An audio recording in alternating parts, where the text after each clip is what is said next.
Pada bahasan tentang hukum kedua termodinamika, kita tahu bahwa tidak semua energi dapat diubah jadi kerja. Karena itu, kita mulai bahasan kita dengan apa yang dimaksud dengan potensi kerja serta definisi dari eksergi yang berhubungan dengan pengubahan energi menjadi kerja. Kandungan energi alam semesta ini adalah konstan seperti kandungan massanya. Namun pada saat krisis energi terjadi, kita dibanjiri oleh pembicaraan dan artikel-artikel tentang bagaimana menghemat atau mengkonversi energi ini. Sebagai seorang insinyur, kita tahu bahwa berdasarkan hukum ke-1 termodinamika, energi sudah terkonservasi. Energi itu kekal. Energi tidak dapat diciptakan atau dimusnahkan. Energi hanya dapat diubah dari satu bentuk ke bentuk lainnya. Yang tidak kekal adalah eksergi, yang merupakan potensi kerja yang dapat dimanfaatkan dari energi tersebut. Setelah eksergi terbuang, tidak akan pernah bisa dipulihkan kembali. Misalnya, ketika kita menggunakan energi untuk memanaskan rumah kita tidak menghancurkan energi apapun.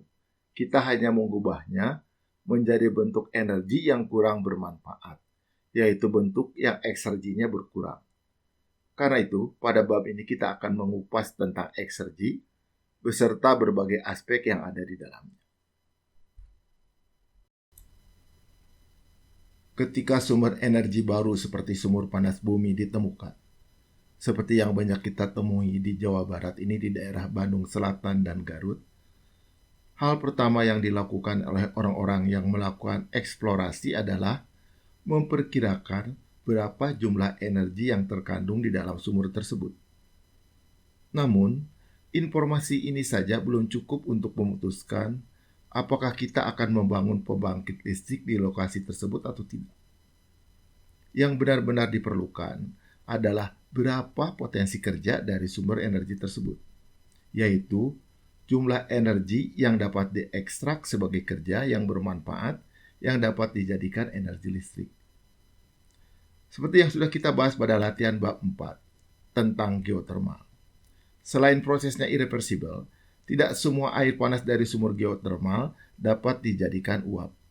Hanya sebagian kecil saja yang dapat dijadikan uap di flash evaporator yang dapat dipakai untuk menggerakkan turbin.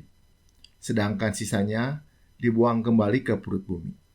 Sisa energi tersebut akhirnya dibuang sebagai energi limbah dan tidak layak untuk diperhitungkan. Jadi, sangat diinginkan sekali adanya properti termodinamik yang memungkinkan kita dapat menentukan potensi kerja yang dapat dimanfaatkan dari sejumlah energi pada keadaan tertentu.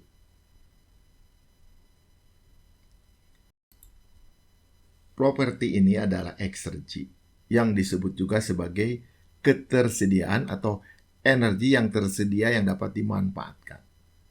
Potensi kerja yang terkandung dalam energi pada suatu sistem pada keadaan tertentu, secara sederhananya adalah jumlah energi maksimum yang dapat diekstrak sebagai kerja yang dapat dimanfaatkan dari sistem tersebut. Potensi kerja yang dapat digunakan atau dimanfaatkan dari suatu sistem pada keadaan tertentu, itulah yang disebut dengan eksergi. Jadi, tidak semua energi yang dimiliki oleh suatu sistem dapat menjadi energi yang dapat kita manfaatkan. Energi total yang dimiliki suatu sistem pada keadaan tertentu terdiri dari bentuk energi yang dapat diekstrak menjadi kerja yang bermanfaat, serta bentuk energi yang tidak dapat kita manfaatkan atau energi yang terbuang. Energi yang tidak dapat dimanfaatkan atau energi yang terbuang merupakan energi yang menyebabkan terjadinya penurunan eksergi. Sehingga eksergi itu tidak kekal. Eksergi tidak dapat dikonservasi. Malah nanti kita akan bahas bahwa eksergi itu selalu menurun.